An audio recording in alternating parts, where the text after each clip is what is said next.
Hello అండి విజ్ఞాన్ గారు. నమస్తే. సాధారణంగా పెళ్ళిళ్ళు ముహూర్తాల దగ్గరకు వచ్చేసరికి ఈ చేతి ఇచ్చుకోవడాలు పుచ్చుకోవడాలు ఉంటాయి. అవి రైట్ టైంకి ఇవ్వలేదు అనుకో పెళ్ళి ఆపేసిన సంఘటనలు డైరెక్ట్గా అయితే నేను చూడలేదు, కానీ సినిమాల్లో చాలా సినిమాల్లో చూసా. డబ్బులేవి తాడిగట్టు. సాధారణంగా ఇలాంటివి జరుగుతూ ఉంటాయి. లేదు అంటే చిన్న చిన్న ఇష్యూస్ జరుగుతూ ఉంటాయి. అతిథి మర్యాదలు జరగలేదనో సరిగ్గా లేవనో జరుగుతాయి, కానీ మరి పెళ్లి పెటాకులు అయిపోయేంత వరకు అయితే ఏం జరగదు. అప్పుడే విడాకుల దాకా కూడా వెళ్ళా నేను. ఇది బిర్యానీ కోసం పెళ్లి క్యాన్సిల్ అయిందంటూ ఒక వార్త. ఏం జరిగింది? కాకినాడలో జరిగిన మా ఊరే. ఇన్సిడెంట్, తూరంగి దగ్గర జరిగిన ఇన్సిడెంట్ ఇది. హెల్త్ సూపర్వైజర్ షేక్ ఇబ్రహీం అని ఒక ఆయన ఉన్నాడు. ఓకే. సో ఆయన వివాహం ఘనంగా జరిగింది. అక్కడే రమణయ్యపేట ఇండస్ట్రియల్ ఏరియా దగ్గర సెవెన్స్కో అనే ఫంక్షన్ హాల్ బుక్ చేసుకున్నాడు. సాధారణంగా బ్యాంక్విట్ హాల్స్ ఎలా ఉంటుంది, ఇప్పుడు ఫంక్షన్ హాల్ అనుకో క్యాటరింగ్ డెకరేషన్ అంతా నువ్వు తెచ్చుకుంటావు నీకో కూడా, కానీ బ్యాంక్విట్ హాల్ అంటే అర్థం ఏంటంటే అన్ని వాళ్ళే ఇస్తారు.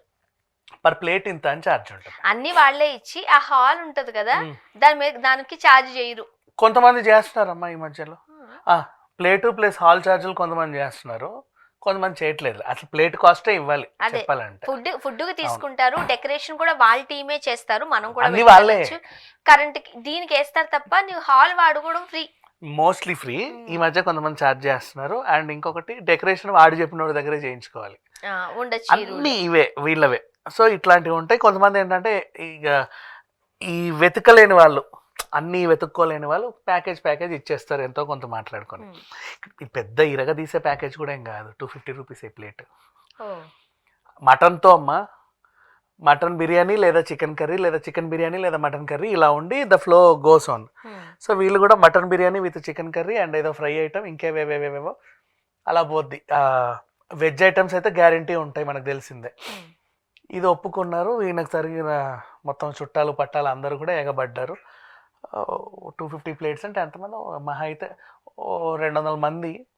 వాళ్ళు ఇంకొక అటు ఇటుగా వండుతారు, 300 మ్యాక్స్ చెప్పాలంటే. వచ్చేసారు, రిసెప్షన్ బాగానే జరుగుతుంది. పెళ్ళి అయిన తర్వాత రిసెప్షన్ ఇది. పెళ్ళి అయిపోయినాకే లేదు రిసెప్షన్. ఇప్పుడు ఏంటంటే మటన్ బిర్యానీ అంటే ఎలా ఉండాలి, మటన్తో వేసి ఉండాలి, అంతే కదా, పొడి పొడిగా ఉండాలట. మరి వాళ్ళు ఎలా ఉంటాయి, ఇంట్లో చేసే బిర్యానీలు అలాగే ఉంటాయి, హోటల్ బిర్యానీ సంథింగ్ డిఫరెంట్గా ఉంటాయి. నువ్వు ముందే అడగాలి, దమ్ బిర్యానీయా లేకపోతే ఫ్రై పీస్ బిర్యానీయా, సంథింగ్ రెండు డిఫరెన్స్ ఉంటాయి. దమ్ అయితే నీకు స్టిక్కీగానే ఉంటుంది, ఫ్రై పీస్ బిర్యానీ అయితే నీకు పొడి పొడిగా వస్తుంది. ఇక్కడ వీళ్ళు అది చెప్పారో లేదో నాకు తెలియదు, మొత్తానికి అయితే క్లారిటీ లేదు. బట్ వీళ్ళకి వచ్చిన ప్రాబ్లం బిర్యానీతోనే. బిర్యానీ పొడి పొడిగా ఉంటే మేము కర్రీ వేసుకొని ఏదో కలుపుకొని తింటాం. నువ్వు బిర్యానీ ముద్దగా ఇచ్చావు, అదేదో స్టిక్కీగా అంటేనే హైదరాబాద్ బిర్యానీ అంటే మనం చూసాం, అంతే గ్రేవీతో ఉంటది. అది 100% ముస్లిం బిర్యానీ అంటే స్టిక్కీగానే ఉంటది, ఆయిలీగానే. దాన్నే కదా దమ్ బిర్యానీ అంటారు. సో ఆ స్టిక్కీ ఆయిలీ బిర్యానీ వీళ్ళకి నచ్చల. బిర్యానీ చాలా మెత్తగా ఉంది, ఎట్లా ఉంది అసలు, ఇలా అంటే అలా పొడి పొడిగా పడాలి పోహాలాగా, అదేంటి ఇంత స్టిక్కీగా ఉంది అని మాట్లాడుతుంటే ఇంకొకడు ఎవడో మీరు మటన్ అనుకొని ఇంకేదో ఇచ్చారు వీళ్ళు, చీప్గా వచ్చిందని, మనకు తెలియదు కాబట్టి ఇది అదే, మనకెందుకు తెలియదు, నేను ఎన్నిసార్లు తినలేదు అన్నట్లుగా ఒక పుకారు వెళ్ళింది. కానీ పాపం కాదు, పుకారు అలా వెళ్ళింది, ఇది అదే అని. వీళ్ళందరూ గొడవలు చేయడం, మేము ఏదో ఈ ఆర్డర్ ఇస్తే నువ్వు ఏదో చేసావు. కానీ సాధారణంగా ఇలాంటివి జరుగుతూ ఉంటాయి. 100% పెళ్లికి వెళ్ళామనుకో చాలా మంది చెబుతూ ఉంటారు, మటన్ అంటే చాలా మంది భయపడతారు, అది మటన్ కదా ఇంకేదో వేసేస్తారు అని. మేబీ ఎక్కడైనా జరుగుతాయేమో మనకు తెలియదు, కానీ ఈ టాక్ అయితే ఉందా. బ్యాంక్విట్ హాల్స్ వల్ల అలా చేయరు, బిజినెస్ అనుకుంటారు అంటున్నా. నీకు కావాలంటే రేట్ వాడు మాట్లాడుకుంటాడు, నువ్వు ఓకే అంటేనే కదా ముందుకు వెళ్తాము. అవును, నువ్వు తగ్గించావనో ఇంకేదో ఏడువాడు, పడితే పడింది లేకపోతే ఈ ప్లేట్ మేము ఇవ్వలేమని చెప్పేస్తారే. కానీ పిచ్చి వేషాలు వేరు నాకు తెలిసినంత వరకు. పైగా అది ముస్లిమ్స్ పెళ్ళి, అర్థం కదా వాళ్ళకి, ఒకటికి కావచ్చు ఇంకోటికి అర్థం కదా. అంత ధైర్యం ఎందుకు చేస్తారు? 300 మందిలో 5 కనుక్కోరా. సో అలా ఏం చేయలా. ఆ స్టిక్కీనెస్ అదేదో కొంచెం, అంటే ఇప్పుడు స్టార్ హోటల్ స్టాండర్డ్ బిర్యానీస్ ఒకలా ఉంటాయి, మన బావర్చి కైండ్ ఆఫ్ బిర్యానీస్ ఒకలా ఉంటాయి, తెలిసిందే మనకి. అండ్ సాధారణంగా మనం మెస్లలో అడిగే బిర్యానీ ఒకలా ఉంటుంది, ఒక్కొక్కరు చేసే విధానం ఒక్కో తీరులా ఉంటుంది. కానీ అథెంటిక్గా ముస్లిమ్స్ చేసే బిర్యానీ ఇప్పుడు మనం ఓల్డ్ సిటీలో పిస్తా హౌస్ లాంటి వాటిలో ఎక్కడెక్కడ అల్లం దుల్హా ఇట్లాంటివిలో తింటే అది స్టిక్కీగానే ఉంటుంది అలా ముద్దగా. ఒకలాగా ఉంటుంది వాళ్ళ గ్రేవీ కప్. నచ్చలేదు వీళ్ళకి. యాక్చువల్గా అదే మంచి టేస్ట్ అంటారు కదా. వీళ్ళకి అది నచ్చల. దాంతో గొడవ.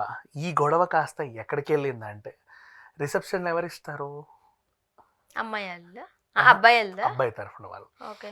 మేము పెళ్ళి ఇంత ఘనంగా చేస్తే మీరు రిసెప్షన్కి ఇంత కకృతి పడతారా అని వీళ్ళు కొట్లాడుకు చచ్చారు. ఎట్టి పెళ్లి కూతురు వాళ్ళ తరఫు నుంచి ఇష్యూ స్టార్ట్ అయింది. మరి సాధారణ కాస్త మేము అంత పందిరేసాము, అంత ఇది చేసాం అంటే ఇది ముస్లిం పెళ్ళేలే, అంత చేయలేదు. నేను పందిరని క్యాజువల్గా చెప్పాను అంటే వాళ్ళు ఎక్కువ ఖర్చు పెట్టారు.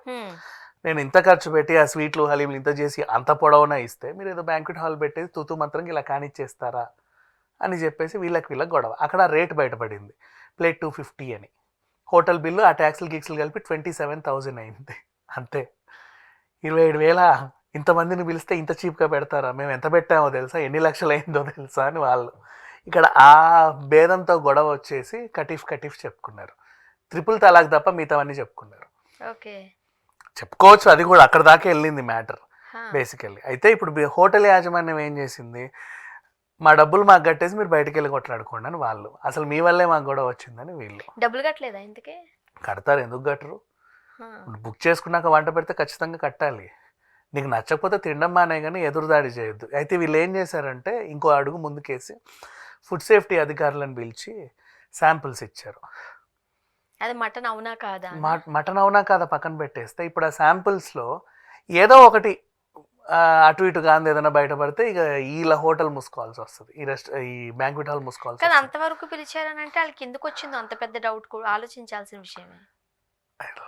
నాకు అనిపించైతే ఉండదు మా అంటే అంత ధైర్యం చేయరనే అనుకుంటున్నా. బికాజ్ ఇది ఇంకెవరితో పెళ్ళన్నా పాపం వాడికి ఏం తెలియదులే అని చేస్తారు, కానీ ముస్లిమ్స్ పెళ్ళికే వాళ్ళు ఖచ్చితంగా తెలుస్తుంది. అంత బ్లైండ్గా నమ్మించరు. ఒకరు కాకపోతే ఒకరికన్నా తెలియదా? 300 మంది ఉన్నప్పుడు జరగదు. But it happened.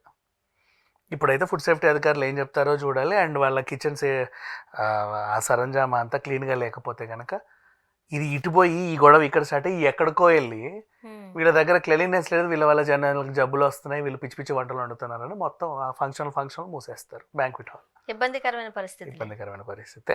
చూద్దాం. ఇప్పుడు ఏదేమైనా కానీ ఆ పెళ్లి కొడుకు పెళ్లి కూతురు కలిసిపోవాలి అబ్బా. అది తెలియదు మరి ఇంకా కలిసారో లేదు. బిర్యానీ కోసం వీళ్ళిద్దరిని విడగొట్టద్దు కదా. ఏదన్నా ఉంటే మీరు కొట్టుకోండి తర్వాత విషయాలు, కానీ వీళ్ళిద్దరు కలిసి ఉంటే చాలు మనకి. Thank you so much.